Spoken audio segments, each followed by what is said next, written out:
Buenos días. Gracias por sostener el ritmo y venir a esta sesión. Voy a hablaros, si las fuerzas me lo permiten, porque la verdad es que estoy muy cansada ya de los beneficios de la educación de iguales en el cuidado de personas con VIH, para empezar con un marco conceptual esta interesante mesa del paciente experto. Para ello abordaré algunos aspectos conceptuales, hablaré también de los atributos que ha de tener un PAR, hablaré de los fundamentos de las áreas de intervención de pares, daré algunos datos de eficacia sobre intervenciones que hay y terminaré con unas conclusiones y unas recomendaciones. Lo primero que he de deciros es que cuando buscas en la literatura el término para buscar intervenciones de pares, lo que encuentras es una gran heterogeneidad terminológica. Hay al menos una docena de términos intercambiables: par, educador, educador en salud, educador comunitario, etcétera. Y la literatura hasta hace poco tiempo reconocía que había una falta de claridad en lo que significa, qué es la definición de qué es una intervención de pares. Por eso quiero empezar haciendo alguna distinción conceptual para enmarcar esta intervención. Lo fundamental es que se compartan unas características, circunstancias o experiencias comunes. Esto incluso en inglés, en la literatura, se encuentra un verbo ya que es el peerness, que se lo comentaba Diego, al que no le hemos encontrado traducción. Pues bien, por un lado tenemos las redes sociales de apoyo. Las redes sociales de apoyo se seleccionan de manera natural. Son las personas con las que recorremos la vida, el camino, compañeros de trabajo, amigos, familiares, personas que no están formados para ayudarnos y que lo que nos proporcionan es apoyo social. Por otro lado, tenemos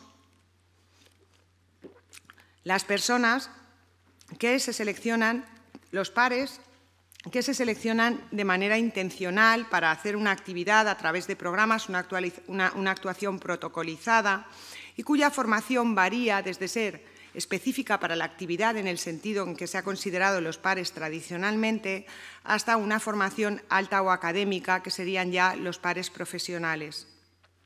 Los pares profesionales, los beneficios de los pares, de la intervención, se derivan sobre todo de su estatus de pares. Entonces, las personas que van ganando estatus y se van profesionalizando, normalmente el ámbito de su intervención es su profesión, no el hecho de ser pares. Pero si trabajan en sus comunidades, podríamos decir que hay un valor añadido, que es el estatus de pares más la formación. Frente a las redes sociales naturales, la ventaja de la intervención de pares es que es más eficaz y que no requiere reciprocidad. Por otro lado, la desventaja frente a las redes de apoyo naturales es que hay menos disponibilidad, que el contacto se da solamente durante la intervención y que la relación es menos firme y también es más reciente, porque a lo mejor nos hemos conocido hace menos tiempo que el amigo que tengo desde hace mucho tiempo. Por ser un par simplemente no quiere decir que la intervención vaya a tener éxito, sino que el par tiene que tener unos atributos. En primer lugar, tiene que haber la mayor similitud posible. Por ejemplo, hablando en términos de VIH, otra persona con VIH puede ser mi par, pero mejor, si yo soy mujer, que sea mujer también y que tengamos unas características o una historia y una experiencia vital lo más parecido posible. Además, tiene que haber un conocimiento derivado de la experiencia común que se comparte con la población diana a la que ayudamos. También han de estar entrenados en habilidades de autocontrol, habilidades de relación, y reconoce la literatura que ha de tener formación. Lo que todavía no se ha puesto de acuerdo la literatura es en cuánta formación hace falta, porque hay muchísima variedad. Por ejemplo, hay programas en Estados Unidos donde se les forma solamente 2 o 5 días. Y, de hecho, hace años la literatura decía que en el momento que los pares se formaban ya como que parece que perdían, que pueden llegar a ese estatus profesional y que la persona a la que atiendes a lo mejor ya te ve con un desnivel, ¿no? de más como un profesional que un par. Entonces, ahí se va reconociendo que hace falta formación, pero no hay un acuerdo en cuánta. Está en debate. Luego, por otro lado, la relación tiene que tener unas características. La relación tiene que ser deseada por ambas partes, tiene que tener continuidad, tiene que ser una relación que esté centrada en la persona, donde haya reconocimiento mutuo y donde haya afinidad entre esas dos personas. Porque si no, puede haber efectos adversos en la intervención de pares y que se pueden traducir en conflicto, en críticas, en sobreimplicación emocional, en contagio del estrés, en refuerzo de conductas negativas, etc. Hay diferentes áreas en las que los pares intervienen y en las que hay abundantes fundamentos psicosociales que avalan la utilidad y la eficacia, y yo voy a hacer un repaso de esos fundamentos de esas áreas. En primer lugar, son muy abundantes las intervenciones de pares que se basan en algún tipo de transmisión didáctica de información. Los modelos de conductas de salud dicen que la efectividad de la educación depende de los valores y prioridades de la población diana. En este caso, los pares están en una posición ideal para que la educación se traslade en cambios en motivación y en creencias, y lo están por su similaridad, por la legitimidad que da esa similaridad, similitud, similaridad creo que no existe, pero al traducirla del inglés no hay forma, y su credibilidad. También los pares pueden influir muy acertadamente en los usos que se hacen de la información. ¿Qué usos hacemos normalmente a nivel psicosocial de la información? Pues por un lado, usamos la información para autoevaluarnos, es decir, para interpretar nuestros estados emocionales, para comprobar la adecuación de nuestras opiniones y también nuestras capacidades para la acción. También en ocasiones necesitamos utilizar la información como autoprotección. En este mecanismo pues solemos compararnos a lo mejor con personas que están en una peor situación para proteger así nuestra autoestima. Y también en el lado contrario usamos muchas veces la información para superarnos personalmente.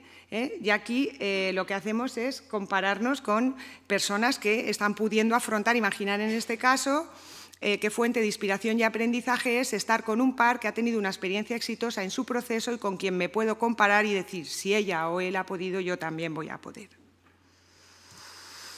También las intervenciones de pares suelen basarse en el apoyo social. El apoyo social clásicamente definido hay tres tipos, que es el emocional, que es la ayuda que se da para afrontar las dificultades personales o para proteger la autoestima, el instrumental, que es para dar apoyo o ayuda práctica, o el informacional, que siempre es suministrar algo de información. Normalmente las intervenciones de pares siempre llevan de todos estos tipos de apoyo social, pero, por ejemplo, depende del contenido, puede predominar una o más. Por ejemplo, en los programas de promoción de la salud suele predominar el componente informacional. Pues bien, el apoyo social tiene importantes efectos en la salud y tiene, por un lado, efectos directos. Y estos efectos directos tienen que ver con la relajación que produce simplemente tener una persona al lado. Está demostrado que los mecanismos de activación neurológica ante la amenaza disminuyen, se atenúan entre los que se dan la mano y disminuye la frecuencia cardíaca cuando tenemos una persona al lado. En este sentido, el aumento de la integración social que da el apoyo social está demostrado que es beneficioso para la salud, y hay también estudios que muestran en enfermedades como el cáncer que aumenta la supervivencia y también que disminuye la susceptibilidad a coger enfermedades infecciosas. Entonces, el apoyo social es bueno también para aumentar los hábitos saludables para la prevención primaria, secundaria y terciaria y para disminuir las barreras en el cuidado. Por otro lado, el apoyo social tiene unos efectos indirectos que se producen a través del aumento del sistema inmunológico que se produce como consecuencia de la reducción del estrés. Y aquí los pares son muy importantes porque, por un lado, sirven para ayudar a reducir la amenaza que nos provoca cuando nos encontramos ante algo que pensamos que nos va a dar estrés, ¿no? Porque el par puede ayudarnos a reinterpretar ese estímulo y no considerarlo amenazante. También la reactividad fisiológica, ¿no? Ponerse nervioso ante una situación, si tú tienes un par contigo al quien le ves que responde de manera calmada ante una situación, por ejemplo, ir al médico, ¿no? Cuando al principio de la infección, eso da seguridad y ayuda a calmar tu propia reactividad. También a través de la información que se da y de transmitir estrategias de afrontamiento se reducen las conductas negativas y aumentan las estrategias de afrontamiento efectivo. Aquí es una clasificación de un estudio de Estados Unidos que clasifica en programas de pares en Estados Unidos las diferentes intervenciones que hacen pares en las clases de apoyo social que he descrito, más además se describe uno más, que es el apoyo social de afiliación, que es todo ese trabajo que hacemos de facilitar actividades, contactos con grupos de autoapoyo, etcétera. También existen intervenciones de pares que se enfocan en intentar cambiar la norma social.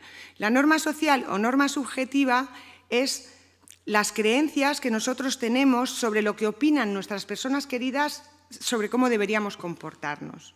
Y también la motivación que tenemos para cumplir con esas creencias. Esto está demostrado que influye en que al final pongamos en marcha una conducta de salud.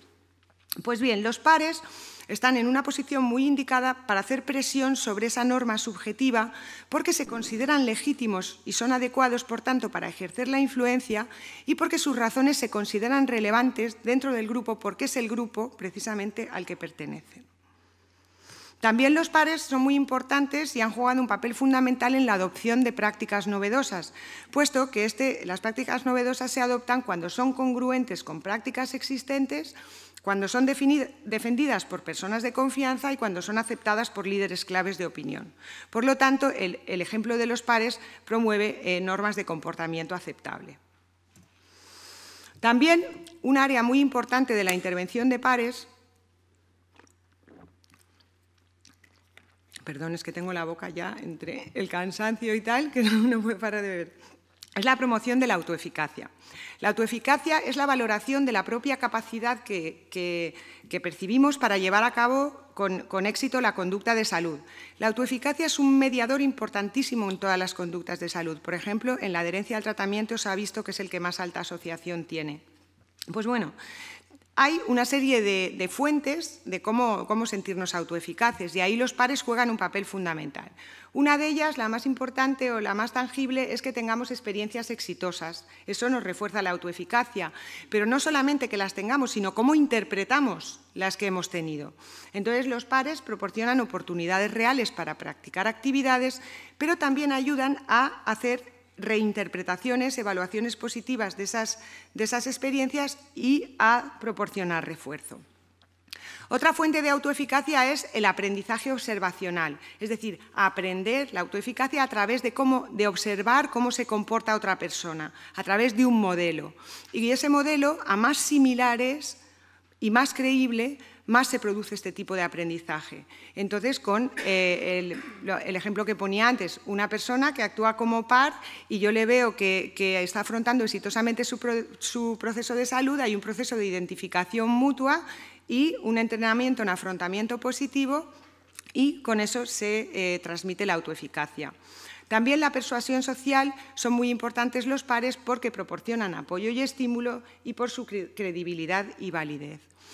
Y finalmente también es fuente de autoeficacia las respuestas fisiológicas. Si yo me subo aquí a hablar y se me ponen a temblar las piernas, como me suele pasar muchas veces, pues si yo a la próxima a lo mejor ya no me quiero subir aquí otra vez porque digo que mal lo estoy haciendo. Pero si reinterpretamos eso y un par me dice o yo veo a otro de mis compañeros, a Diego que va a hablar luego, que puede hacerlo, pues yo también me sentiré que a la próxima lo puedo hacer y que no pasa nada porque me ponga un poco nerviosa. Y bueno, otra importante área de intervención de los pares es el activismo. Desde esta perspectiva, se considera que la salud individual solo se puede conseguir en un contexto de cambios en las grandes estructuras de poder. Este tipo de intervenciones interviene en poblaciones en desventaja social para fomentar procesos de aprendizaje participativo y promoción de la acción colectiva. Se basa esta perspectiva en empoderar personalmente a las personas, pero esto lo que va a pasar es que se va a traducir en un empoderamiento del grupo y esto va a ser fundamental para erradicar las desigualdades en salud. Los pares aquí ayudan al crecimiento personal, a la toma crítica de decisiones, a desarrollar el sentimiento de comunidad, a que las personas comprendan la conexión que hay entre la experiencia personal y el cambio social y, por tanto, lo que se hace es mejorar de forma proactiva la equidad social. Bien, pues pasando ya a repasar un poquito alguna eficacia de intervenciones de pares en el ámbito del VIH, encontré esta no es un metaanálisis, es una revisión sistemática del año 2011 y donde se recogen al final, se seleccionan 117 estudios. Lo primero que quiero destacar es que vemos que la mitad casi de los estudios están realizados en países en desarrollo en Estados Unidos, mientras que solamente tenemos 12 estudios en otros países desarrollados y de los cuales solamente uno tiene un control experimental estricto. Lo demás son estudios cuasi experimentales o de otro tipo que permiten conclusiones menos sólidas. Como veis, en estas intervenciones de pares hay diferentes poblaciones diana, jóvenes, usuarios de drogas, trabajadores sexuales. Yo he querido fijarme en que en personas con VIH, que es donde hablaríamos de prevención positiva, que un poco es de lo que continúa siendo parte de esta mesa, solamente hay 15 estudios, con lo cual no tenemos mucha evidencia de la eficacia de la prevención positiva.